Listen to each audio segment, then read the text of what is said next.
pennies just for their fucking rent and their electricity, that'd be great. Anyway, I want to bring on a great comic. She's lovely. She's my co-host. She's great. She's beautiful. She's sexy. She's a redhead. Adjectives. Please give a warm round of applause for the very funny Caitlin Ackerman.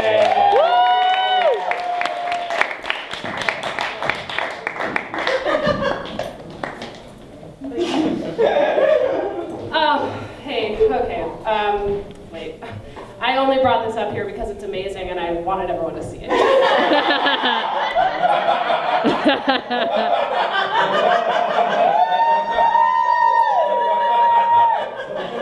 then watch this.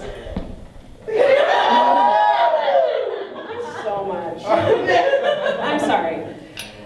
No, I'm not sorry. Because I'm a woman. I refuse. I feel like if women had a slogan, it would be, I'm sorry, but I don't know why. And we 100% did not get final approval on it. And we're sorry about it. Like, I'm sorry, Dave, I didn't come to you, and Anyways, I'd like to address the elephant in the room. We're all thinking about it. Yes, I look amazing. Thank you. I do. It's a good way to get people on your side. Let's talk about how good you look. But, it's mostly the outfit. Like, you don't want to know what's actually under here. People are always asking me, they're like, you're so good at putting clothes together. Like, you have great outfits, you have great style. Where do you get your je ne sais quoi, your joie de vivre? That's what they ask me. That's what the people ask me. And I say, that's a good question. And to that, I say, my secret is I'm cripplingly depressed. I'm very mentally ill. And that's sort of how you got this look. I cannot deal with the nightmare that's going on in here, so I just say no, and let's just power this sprints today. I'm gonna put on some heels and add this little beret, maybe a scarf. Yeah, I wear berets, of course, you already knew that. But enough about me, let's talk a little bit about me. The only two sports that I know anything and everything about are roller derby and fencing. And I feel like that says so much about me as a person that it's almost too intimate a fact. I'm very delusional, obviously. I'm very delusional, and I feel like that can best be summed up by when I was a child, I wrote a fan letter to JTT, Jonathan Taylor motherfucking Thomas, and I wrote him a fan letter, and I never sent it because truly in my heart, I thought this to myself. I said, Caitlin, this is your future husband. You do not want him to see you as a fan. And I never sent it. Now we're married, so that's the secret, if you guys have read that book. We are living in a very, what you would say, not good time. How would you say? Not good. It's not good. Things are not good. They are very fucked up. They're very bad. And it's crazy because we literally live in America. That's bad. We literally live in America where there are 3 seasons of Ashton Kutcher's The Ranch on Netflix. And every day to just have to get out of bed after that just, smacks you right in the face. Most people would deal with it, maybe throw a few drugs on there, sprinkle some alcohol. I'm sober.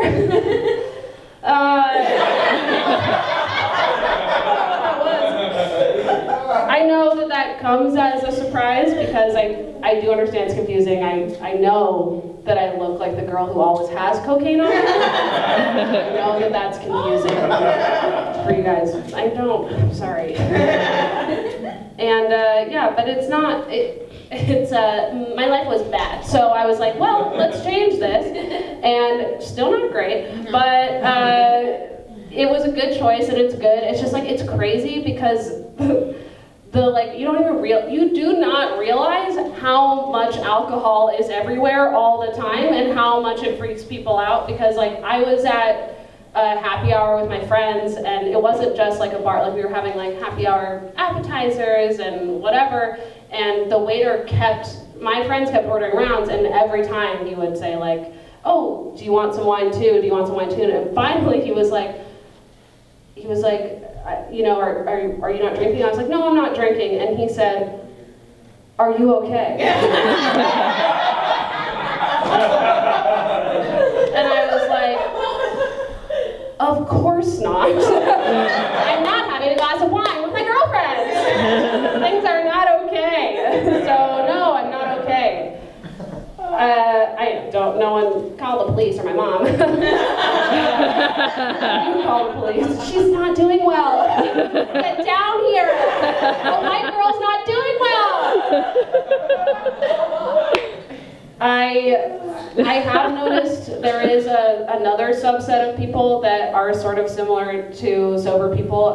People who have babies and people who are sober, we measure time in the same way.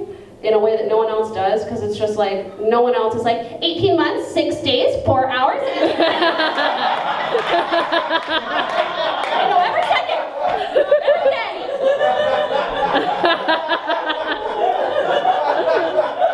What do we got going on here? Oh. I'm like, what did I write down? Therapy. I go to therapy. It's great. I've had many therapists over my lifetime, and I've had many mental health professionals. They always have to ask you, hey, have you thought about killing yourself? That's not quite how they do it, but they ask you, have you thought about killing yourself? Have you thought about committing suicide?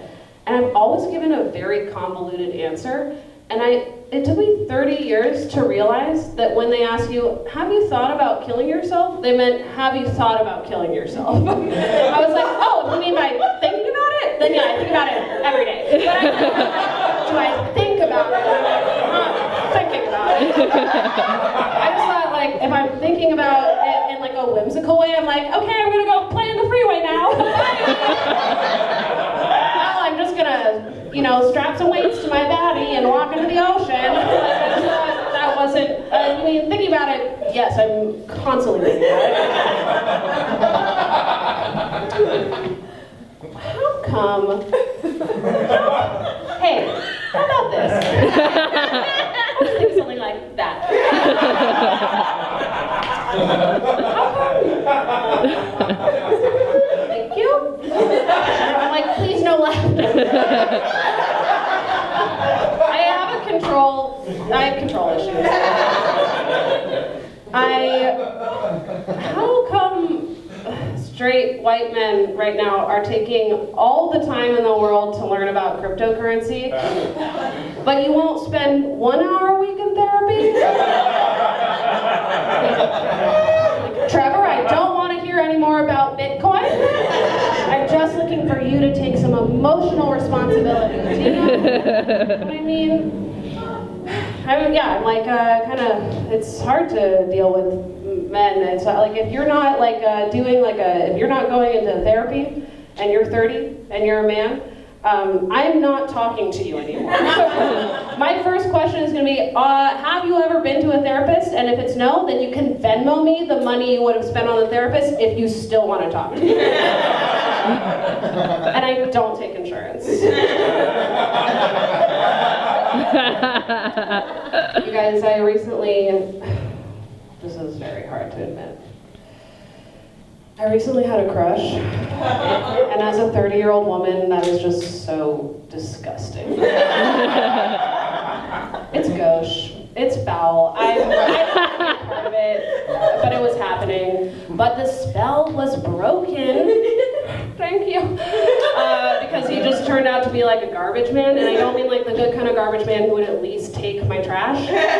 Just garbage. And it's just like right now I just am feeling so empowered by like I'm not texting him, I'm not calling him, I'm not sending him any messages. And when he finally notices in 6 months, he texts me and he's like, hey, what's up? And I mean, I'm gonna write back because it would be very impolite not to. And then I'll probably just send him a nude to be like, hey, look what you're missing out. I'm gonna show him. Just really quick, I'm just gonna end on a little note. I am a single woman with a cat. Thank you. There's a lot of stigma surrounding that. You know, it's like, oh, single woman with a cat. I don't know. You're gonna die. You're not having a good time in life. Whatever. Like, you're gonna die alone. You're gonna die. We're all gonna die. But you know what, you guys? I fuck. I fucked 2 weeks ago. I fuck, okay? Just because the cat is there doesn't mean I'm not fucking. But it's like kind of, it is a little different. It's kind of like, so you know, like we'll go into my room and they'll be like taking off their shoes. I'm lighting incense. We're in LA. I'm like, oh, just one moment. I have to give my cat her CBD oil. She doesn't rip out her fur aggressively. She's had nervous diarrhea for 2 weeks. And also, she's gonna watch us have sex because she likes to.